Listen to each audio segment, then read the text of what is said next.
Alrighty, I think we're recording. Yes, we are. Good evening, everyone. This is Sepp Hock calling in from Noosa on the sunny coast, Double Diamond, sharing the ASEA Success Academy tonight with you. It is a business training, and tonight I'm really passionate to be sharing with you about how to tell our story. So I'm going to dive into that, and we're going to have some fun. Now, this presentation, I'm not an expert on doing PowerPoints, but hey, there you go. If I can do it, so can you. So anyhow, here we'll get started right into it. What's your story? Now, I'm wondering, I can't see you all, which is hard for me to have this conversation, but I'm going to just connect as though you're on the other side of the camera. That's what I was told to do. So what's your story? And I'm pretty sure that at times, all of us have challenges around how do we tell our story? How do we tell our product story? How do we tell our business story? All these sort of things can make a big impact on the results that we would like to achieve. So what's your story? Let's dive into that and how we actually go straight into connecting with people and taking people on a journey through your story. So as you know, we all have a story, and there's storytellers. And storytellers, I think, especially in today's world, and I think in any world, in any situation, this training isn't just about doing and sharing the ASEA business or the ASEA product. I think what I want to share tonight is to add some value to your lives where we all can become storytellers in our personal lives, in our workspace, with our families, wherever we are. It's really important that there's a process in making that connection and making it work. So let's dive into it and have a look. I love storytellers. My dad was a great storyteller. I always listened to his stories. And you know what? It was interesting as he got older, even though I heard them again and again, I still love hearing them. So that's the power of this. This is a really interesting quote. I really loved it. And when I read this, it just completely resonated. I thought I'd share it. So your story has a ripple effect. It sends reverberations out into the world. If you don't tell it, you can't certainly measure the zero effect it had on the world. If you do tell it, it becomes immeasurable. And you probably heard a lot of the leaders and a lot of great mentors talk about, those who get up the front of the room and share their story, they build a big business. And that is so very true. And today I really want to dive into helping everyone really get the basics of this and the process of the journey that I'm going to take you on. So before I even go into talking about how do we tell our story, I think it's important, to really start thinking about creating a connection. And that takes me on a journey. Well, who am I talking to? If we're going to create a connection, it's really important to start thinking about the kinds of people that we're connecting with, and I'll dive into that. So who's your audience, which I just mentioned? So your audience, they could be friends, they could be people on social media, you could be connected to and with social media groups, which are in, there's so many different avenues. And I think that audience that we're talking about, to be able to make this connection, really it's about finding our tribe. And how do we find our tribe? Well, that's getting to know who we are and being honest with ourselves and finding what vibes us, what really excites us, what is our passion, what is our connection. And I think I'll just talk more at the moment about social media because, today's world where a lot of people are locked down or closed down and whatever, the ability to communicate to people is really on social media. And there are so many different avenues where people can reach out. So who is my audience? Well, I think that's going to really reflect on, if you have a passion for dolphins, well, like I do, dolphins and whales, they're important. I've had a lifetime of connection there. I would probably start looking for groups or people that have a connection around dolphins, and you can do all the searches on Facebook, Instagram, all that sort of thing, using hash words, hashtags, that sort of thing. So who's my audience? That's going to depend on who am I? what makes me tick, what's my passion, what's my excitement, and what floats my boat. Because it's all very nice to think, well, who's my audience? And if we haven't identified that, and then we're talking to all of these people and we're wondering, why aren't I getting a result? Why aren't people following up? Why aren't people saying yes to me? Why aren't people wanting to know more about what I'm offering them? It's probably because you haven't found your tribe. And, you know, there's a lady on, you know, I've been following on Instagram. She's got 875,000 followers, and she's African-American. She's a really cool lady. She's got her way of delivering her message with her network marketing business. You know, she earns around $1 million a month. Like, I can't even relate to that. That's just so amazing, so awesome. But you know what? She doesn't make any apologies for who she is and how she connects with her tribe. So who's my audience?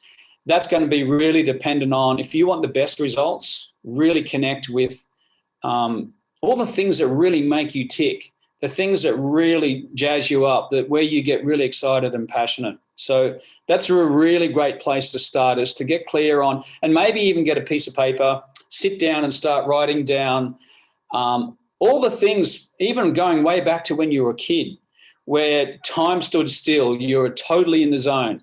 Like, all of a sudden it's dinner time and mum's calling you for dinner, and you're just like, oh my God, but mum, I'm still in my thing. So these are all little clues that we leave for ourselves when we're in the flow, we're in our bliss. So who's my audience? Well, that depends on who do I want to talk to and get the best results back.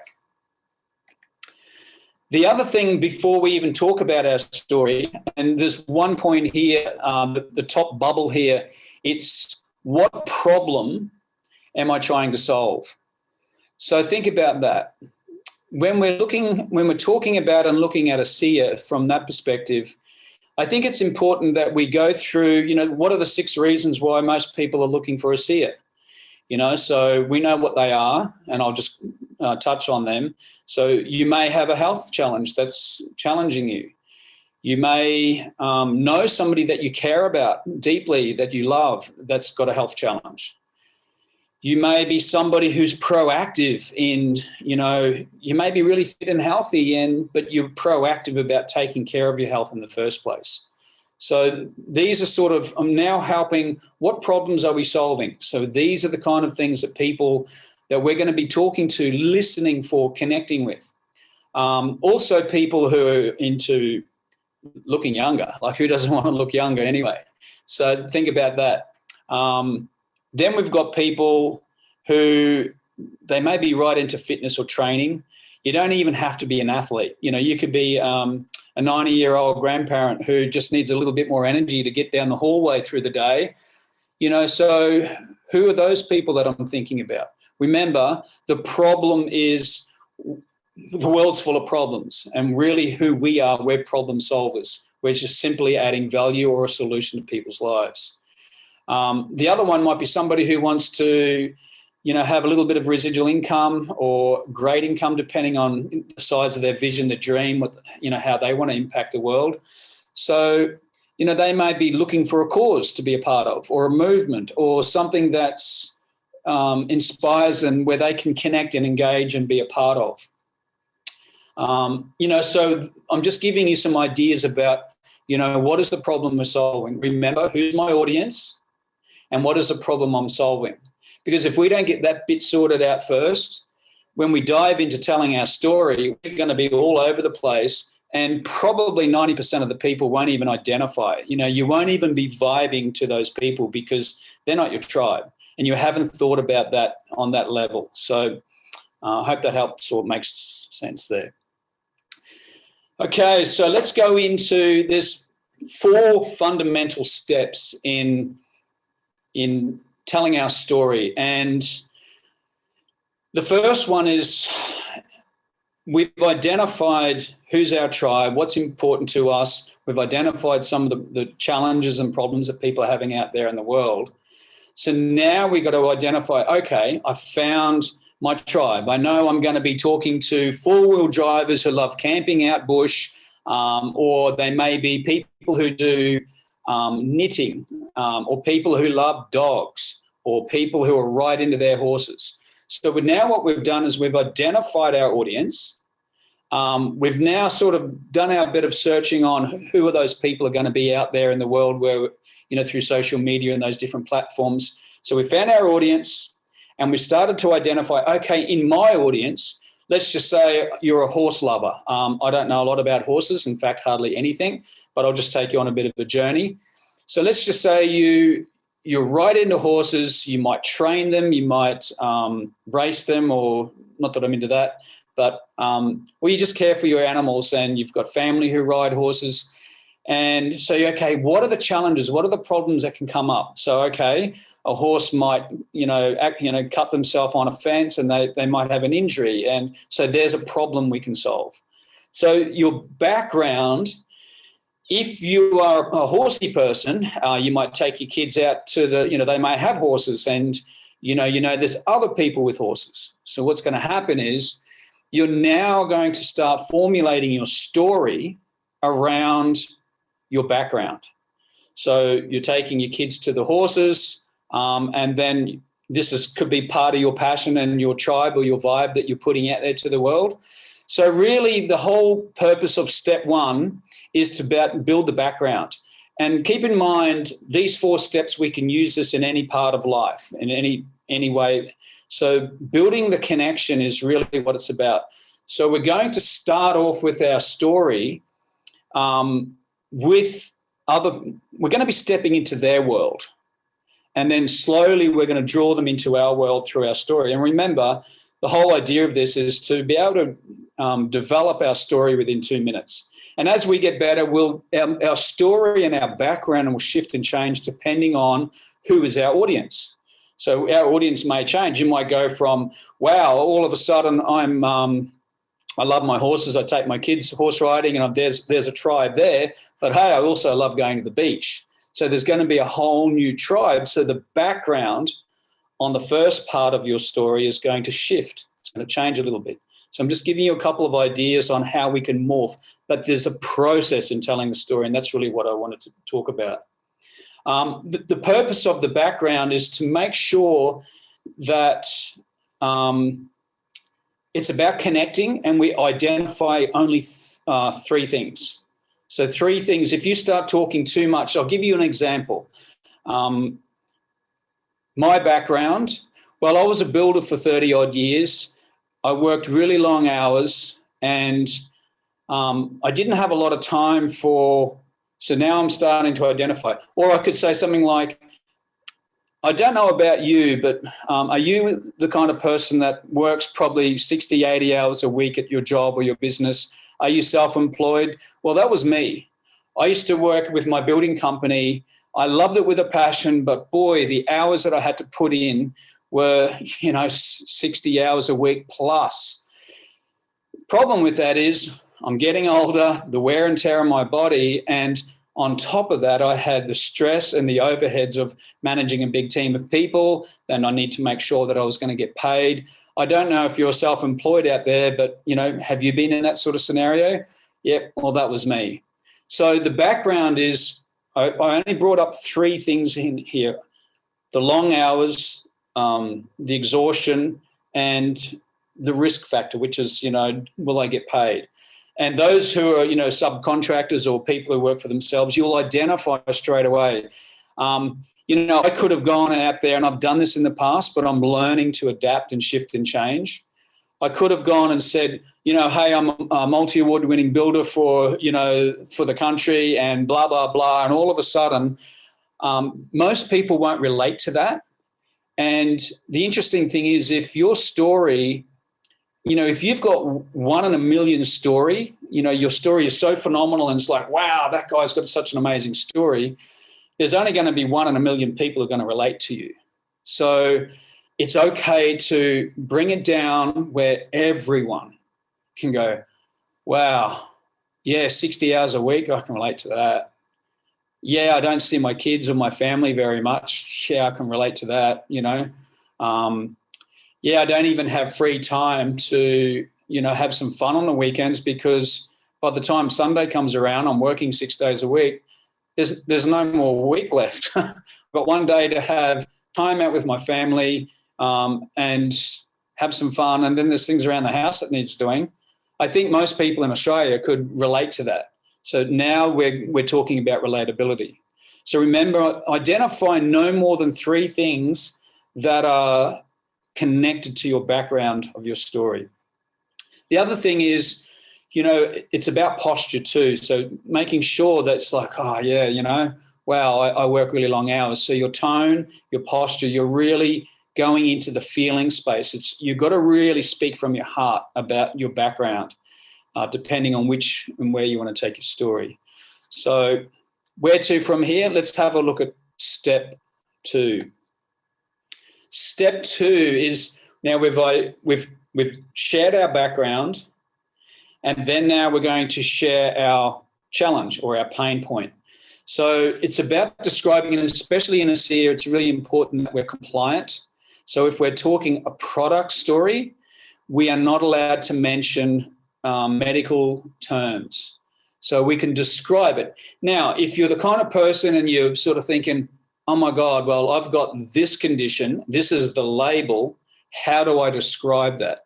The best way to describe that is go into, you can either Google it, go into a thesaurus, a dictionary, or go online and type the name of the disease in. And what you'll find is it'll give you a really great explanation of what is it. It'll even describe what it looks like. So now you're starting to identify, let's just say, people who use a puffer.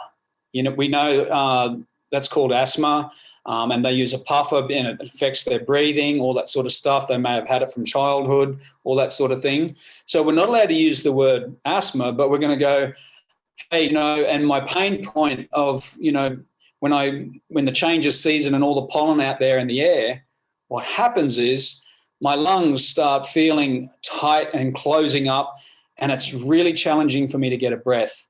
And, I have to reach for my puffer. I've only mentioned 3 things. So I'm identifying back to my background. Hey, I love being in nature. I love hiking, but when the change of season comes, so my background's now talking about the pollen. Now I'm talking about my challenge and my pain point, which is, this whole breathing thing it gets really challenging. And sometimes I get really scared and freaked out where I just, I can't get my breath. And if I don't have my puffer with me, I'm in big trouble. So we're identifying that we're taking people on a journey.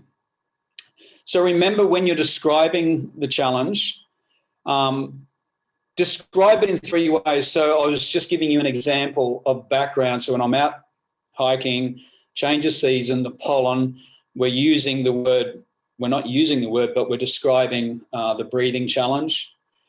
Remember, I sort of said 3 parts that connect to my background, then also go into no more than 3 expressions of the pain point or the challenge point. So tightness of breathing.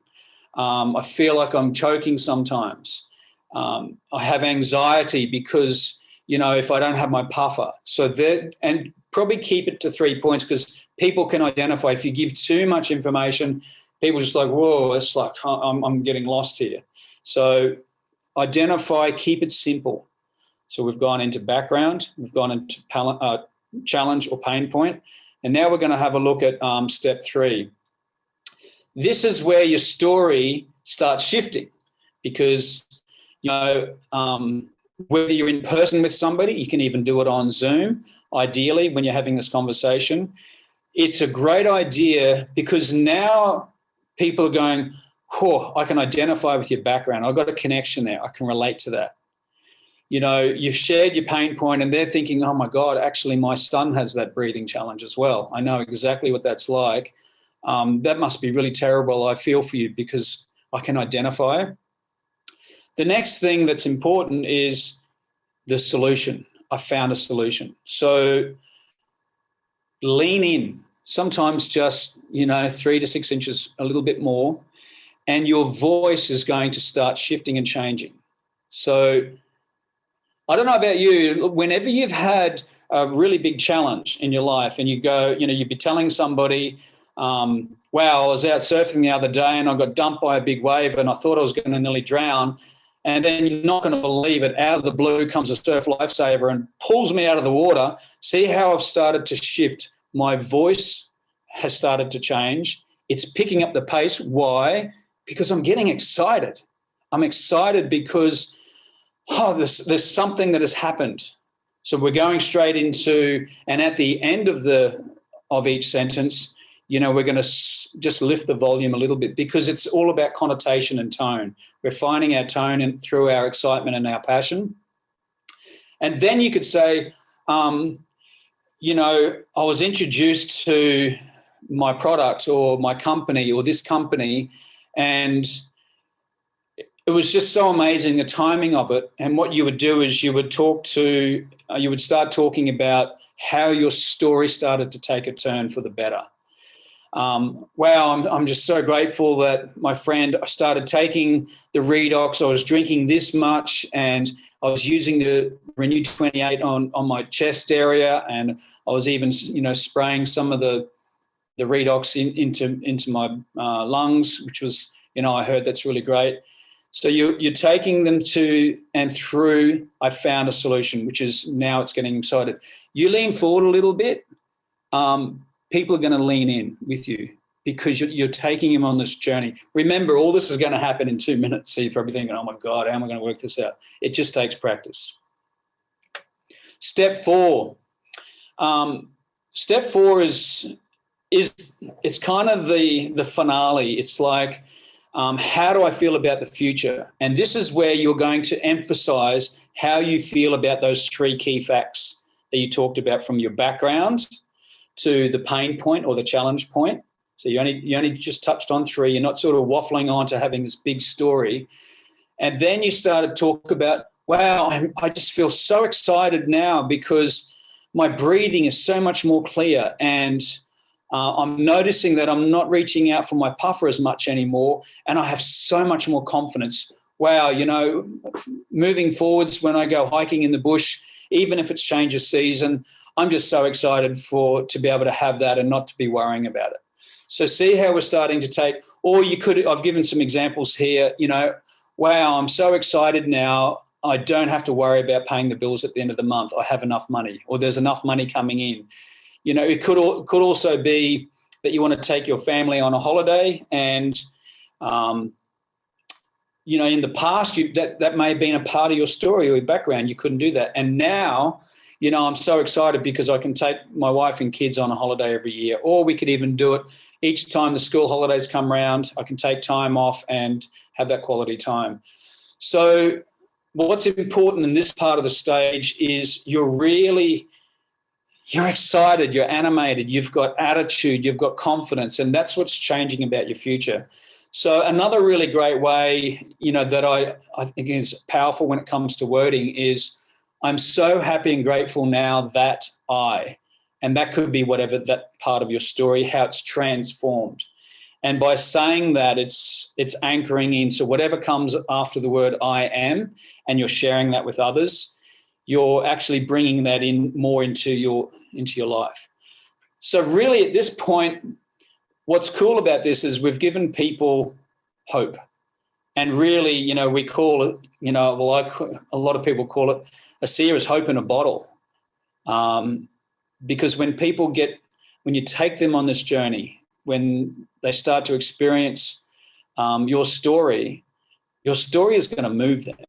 And they're going to either immediately think of themselves or someone in their family, or they may even have a friend who's going through a really tough time. And that 2 minutes, even though there's I'm talking a lot of different content here, it's really about the value that the journey that you're taking somebody on. So this is all about the hope.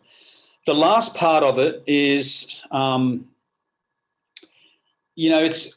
should have called it step 5, but I think it's the most important part by this stage, and it's the heart-opening call to action. So we know that if we're taking people on a journey, we want to help them. Why do we want to help them? Because in the first place, before we even told our story, we've reached out, we've built a connection with somebody, there's been dialogue, whether you're messaging on Messenger or you're on Facebook Messenger or you're actually having a phone call conversation with people. Once you've shared your story and all of a sudden they're responding back, however this is unfolding, we want to be able to help them out. And that's really what we're all about, is being a force for good and adding value to people's lives. So the heart-opening call to action, you only make one.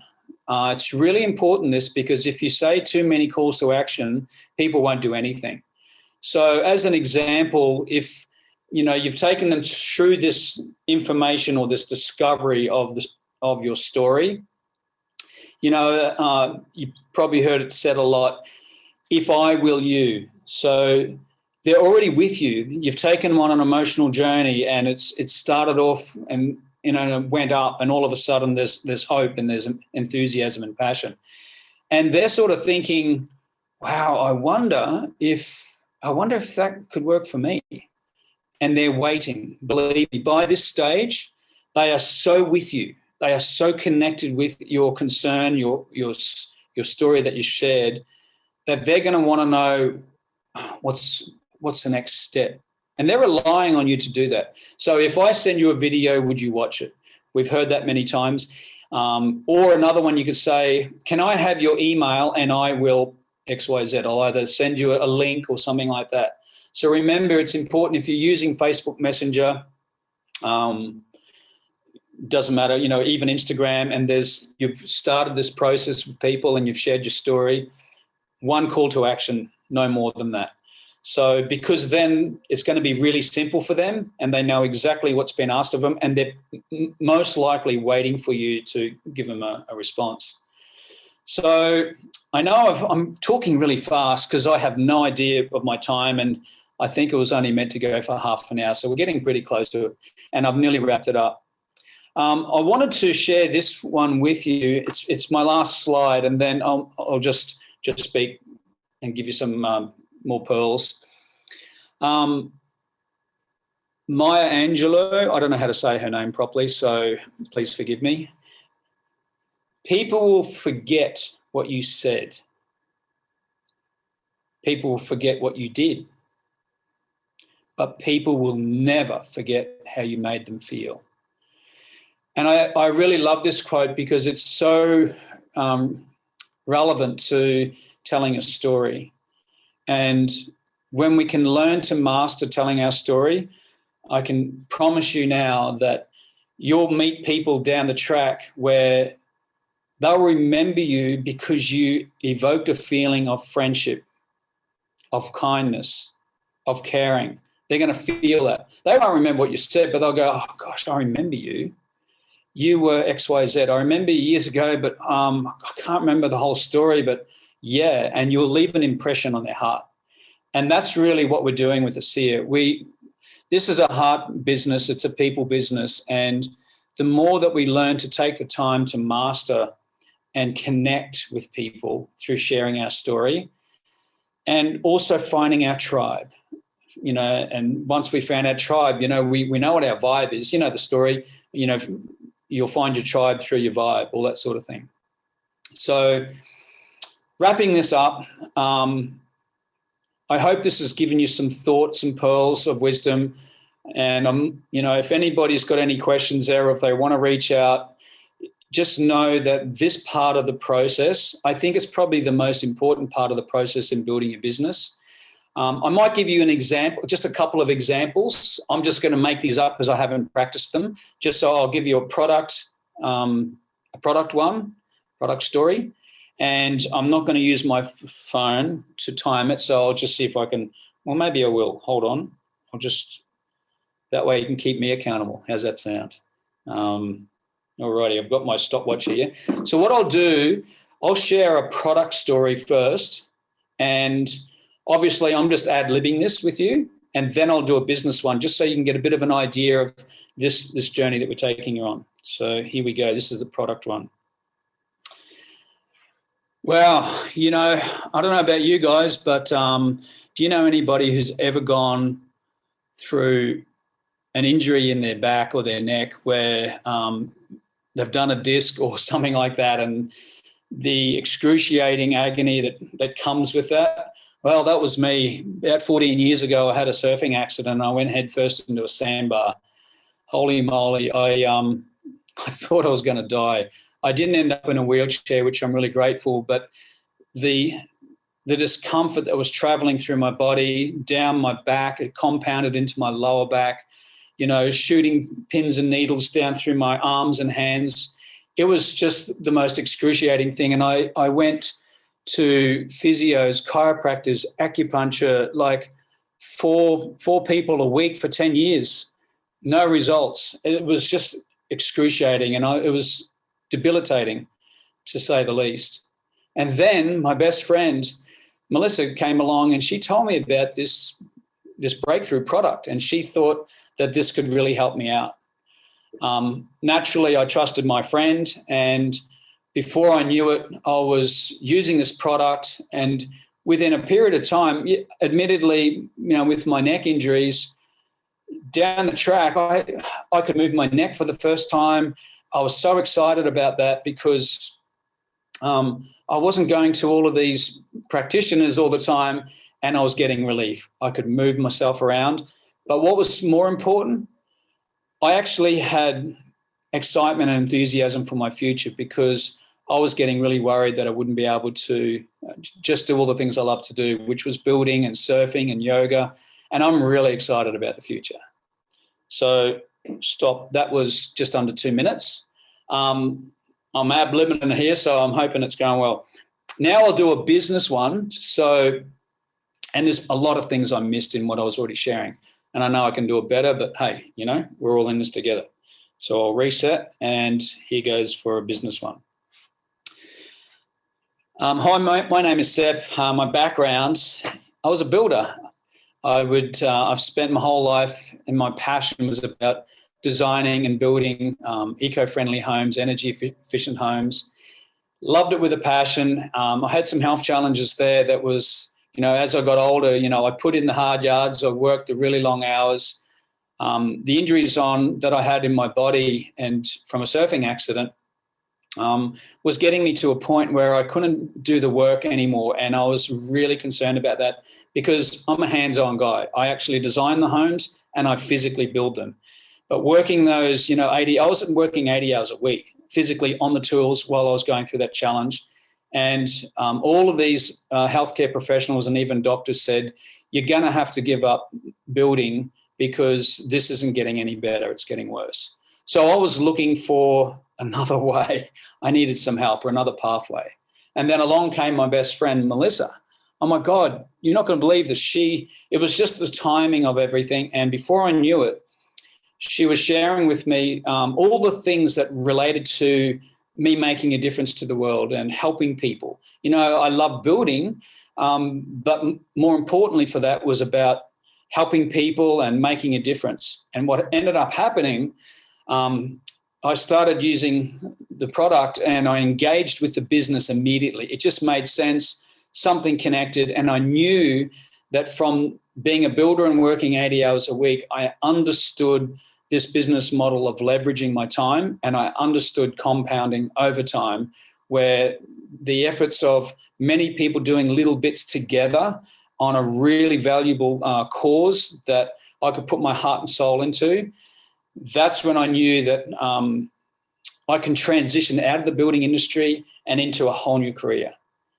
And 6 years later, I've traveled the world. I've got this amazing team of people that just move me and inspire me and encourage me every day to be more of who I am.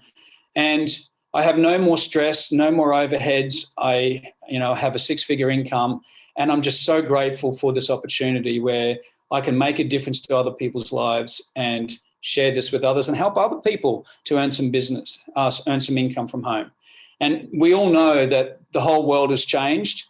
2020 vision was a big one for us all. And there are so many people looking to do something from home, and we can help them. That was a little bit long, but anyway, you're getting the message here is that a bit of background. We talked about the pain point or the challenging point I was introduced to, and then how I started to see the results. and then how excited my future was.